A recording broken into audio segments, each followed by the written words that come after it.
आखिर सरकार चाहती क्या है? एलपीए में हार गई, सब में हार गई, तो फिर भुगतान करने की दिशा में कौन सी कार्रवाई कर रही है सरकार? जो विभाग से उत्तर आया है महोदय, इस मामले में तो मैं स्पष्ट नहीं कह सकता हूं कि रिव्यू पिटीशन स्वीकार हुआ है कि नहीं हुआ है। और शिक्षकों की घोर कमी है, रिवीजन में जाने की जरूरत क्या थी?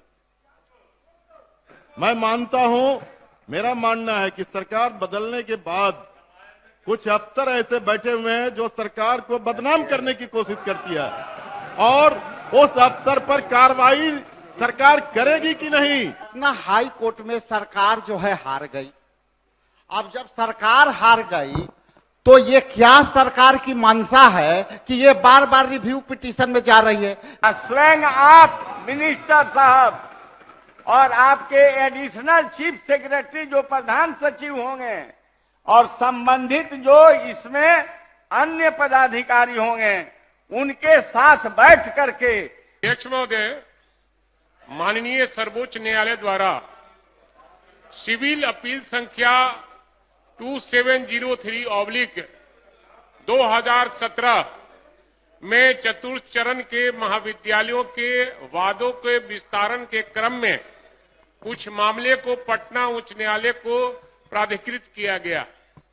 पटना उच्च न्यायालय ने CWJC 17670/2017 एवं अन्य में स्पष्ट आदेश दिया है कि 3 माह के अंदर कर्मियों की सेवा पुनर्स्थापित के साथ बकाये वेतन का भुगतान करे, जिसके विरुद्ध सरकार एलपीए में गई, जिससे माननीय उच्च न्यायालय ने 26/9/2022 को खारिज कर दिया।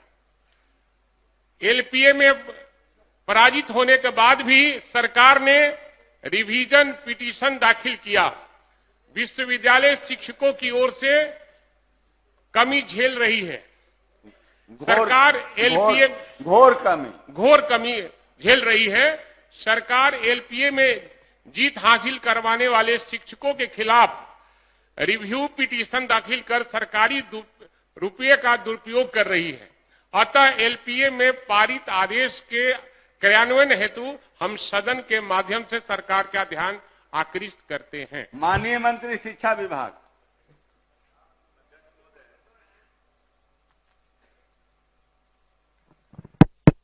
अध्यक्ष महोदय,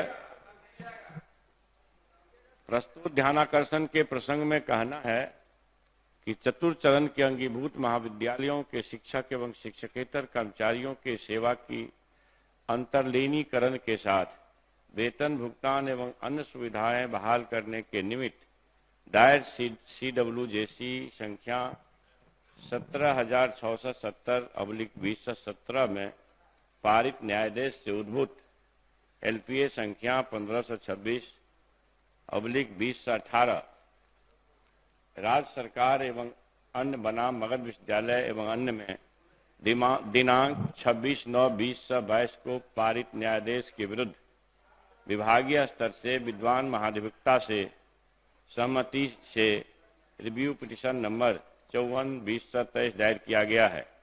इस मामले में रिव्यू पिटीशन के निस्तारण होने के उपरांत तदनुसार कार्रवाई की जा सकेगी। माननीय सदस्य।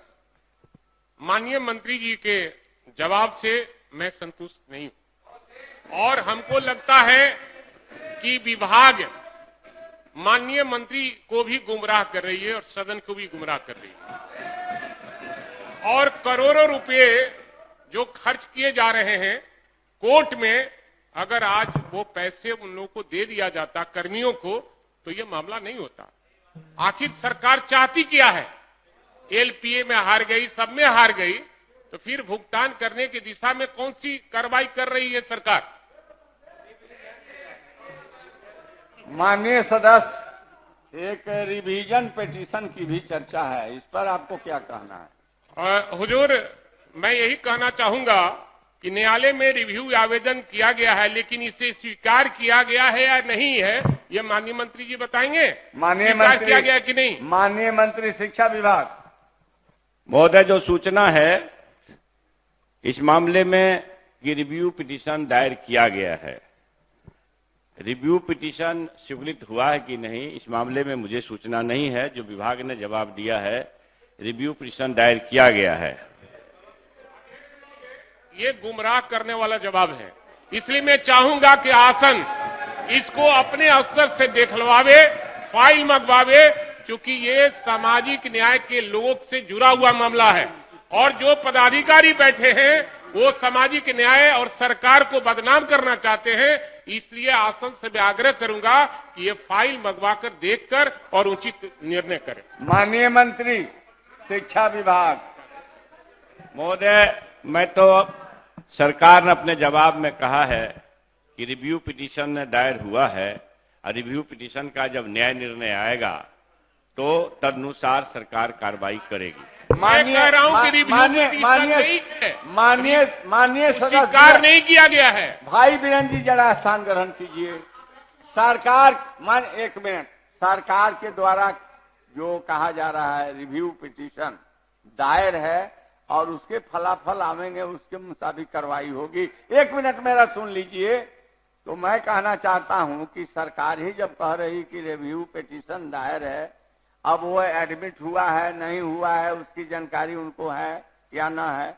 अगर रिवीजन पिटीशन एक्सेप्ट हो गया है तो मैं कहना चाहता हूं कि जब तक उसके फलाफल नहीं आते, तब आपने ध्यानाकर्षण दिया है। सरकार से मैं जानना चाहता हूं कि स्पष्ट सरकार बतावे कि रिव्यू पिटीशन एडमिट हुआ है या नहीं हुआ है। जो विभाग से उत्तर आया है महोदय, इस मामले में तो मैं स्पष्ट नहीं कह सकता हूं कि रिव्यू पिटीशन स्वीकार हुआ है कि नहीं हुआ है। बहुत गंभीर है और मैं आसन से आग्रह करूंगा कि इसको संज्ञान में लीजिए और अपने यहां इसको फाइल को मंगवाइए। माननीय पदाधिकारी गुमराह कर रहे हैं सदन को भी। माननीय सदस्य श्री अजय कुमार, मैं पूछवाऊंगा। आप जो दस्तखत किए हैं अगर वो पूछना चाहेंगे तो मैं पूछवाऊंगा। इसमें दस्तखत श्री अजय कुमार सब ईसा का है। अध्यक्ष महोदय, मेरा मानना है कि जो ध्यानाकर्षण है ये बहुत गंभीर मामला है। सरकार गई हाईकोर्ट, सिंगल बेंच में सरकार हार गई और शिक्षकों की घोर कमी है। रिवीजन में जाने की जरूरत क्या थी? मैं मानता हूं, मेरा मानना है कि सरकार बदलने के बाद कुछ अफसर ऐसे बैठे हुए हैं जो सरकार को बदनाम करने की कोशिश करती है और उस अफसर पर कार्रवाई सरकार करेगी कि नहीं। और हम जानना चाहते हैं कि उस रिवीजन पिटीशन का आज की तारीख में क्या स्थिति है, वो माननीय मंत्री जी बतावें। क्या नाम उनका? माननीय सदस्य श्री राजेश जी, आपने अपना प्रश्न दे दिया। राजेश जी को। अध्यक्ष महोदय, ये स्पष्ट है कि माननीय सर्वोच्च न्यायालय ने अधिकृत किया कुछ मामले को माननीय हाई कोर्ट पटना को, और पटना हाई कोर्ट में सरकार जो है हार गई। अब जब सरकार हार गई तो ये क्या सरकार की मंशा है कि ये बार बार रिव्यू पिटीशन में जा रही है, जबकि ये जो है शिक्षकों की घोर कमी है। हमारी सरकार सामाजिक न्याय के है, तो कौन से पदाधिकारी बार बार ये षड्यंत्र कर करके इसको रोकने का काम कर रहे हैं? विशुद्ध रूप से ये रोकने का काम हो रहा है। इसलिए मेरा पूरक है कि क्या सरकार इसको अपने स्तर से शीघ्र निष्पादन करने की क्या प्रक्रिया अपनाती है? माननीय सदस्य श्री अजीत कुमार सिंह। माननीय अध्यक्ष महोदय, सवाल का मूल जो मकसद है वो ये है विश्वविद्यालयों में शिक्षकों की नियुक्ति करना, जिसको हाईकोर्ट के माध्यम से लगातार लंबित किया जा रहा है। और महोदय, बिहार में इस तरह की कई सारी योजनाएं लंबे समय से हाई कोर्ट का चक्कर खा रही हैं। एक मामला संज्ञान में आया है, इसलिए जो मामला संज्ञान में आया है, मैं आपके माध्यम से ये मंत्री महोदय से और सरकार से कहना चाहता हूं कि चूंकि माननीय मंत्री महोदय को भी पूरी जानकारी विभाग ने नहीं दिया है कि रिवीजन पिटीशन का क्या है। इसलिए मैं आपसे ये मांग करता हूं कि ये बहुत अति महत्वपूर्ण विषय है, इसको स्थगित किया जाए और पूरा तैयारी करके सदन को और शिक्षकों को इसकी जानकारी दिया जाए। मान्य आपका हस्ताक्षर है, आप पूछें। जवाब स्पष्ट नहीं हो पाया है। अगर रिव्यू पिटीशन एक्सेप्ट नहीं हुआ है तो क्या सरकार इसको पुनः आगे रिव्यू में न जा करके, क्योंकि अभी एक्सेप्ट हुआ है या नहीं मंत्री जी ने कहा कि मुझे पता नहीं, अगर ना हुआ हो तो जानना होगा। तो अगर नहीं हुआ है तो अध्यक्षीय कार्यालय में बैठ करके इसको निष्पादित किया जाए। शिक्षकों की कमी का मामला है, इसको दूर किया जाए, ये मेरा कहना है। दूसरा इसमें यह है कि इस वित्तीय वर्ष में सरकार कितनी बार रिव्यू पिटीशन में गई है, उसमें क्या खर्च हुए हैं, क्योंकि सवाल में आया है कि रिव्यू पिटीशन में बहुत पैसा करोड़ों खर्च हो रहा है। इस वित्तीय वर्ष में कितना माननीय रिव्यू पिटीशन में गए हैं? सदस्य बहुत खर्चे हो रहे हैं, यह तो, जायज है। हाँ, तो ये खर्च का हिसाब अलग की बात है। नहीं, सवाल में है सर। आप इस सवाल के बारे में इसका कार्यान्वयन क्या होना चाहिए, इस विषय पर आपको कहना चाहिए, अपना सुझाव देना चाहिए। जो वही कह रहे हैं सर, खर्च की भी चर्चा की गई है कि सरकार के पैसे की बर्बादी हो रही है। इस वित्तीय वर्ष में क्या खर्च हुआ है, और अगर पिटीशन एक्सेप्ट नहीं हुआ है तो क्या इसको निष्पादित करने का विचार करती है सरकार कि इसको हम रिव्यू नहीं जाए हाईकोर्ट? अच्छा बैठिए। माननीय मंत्री जी, यह जो है सदन की भावना है और आप मंत्री हैं। सभी माननीय सदस्यों को, ध्यानकर्ताओं को कहना है कि जब घोर कमी है विश्वविद्यालय में तो शिक्षकों को नियमानुसार पदस्थापित कर देने में दिक्कत क्या है, और जो आपने जवाब दिया है कि रिव्यू पिटीशन एक्सेप्ट हुआ है नहीं हुआ है, इसकी जानकारी अभी सरकार को नहीं है। तो यह जो है ध्यानाकर्षण को आज स्थगित किया जाता है। स्वयं आप मिनिस्टर साहब और आपके एडिशनल चीफ सेक्रेटरी जो प्रधान सचिव होंगे और संबंधित जो इसमें अन्य पदाधिकारी होंगे, उनके साथ बैठ करके वस्तु स्थिति के जानकारी लेकर के और राजहित में शिक्षा के बढ़ोतरी के लिए सरकार जो है मुस्तैदी के साथ काम कर रही, आप काम कर रहे हैं, इसका निष्कर्ष निश्चित आप निकालने का काम करेंगे पदाधिकारियों के साथ, और नियमानुसार आप कार्रवाई करेंगे और एक दूसरा तिथि निर्धारित करके उस दिन पूरा तैयारी के साथ आप आने का काम करेंगे। न हो गया। माननीय सदस्य श्री अजय कुमार सिंह, मैंने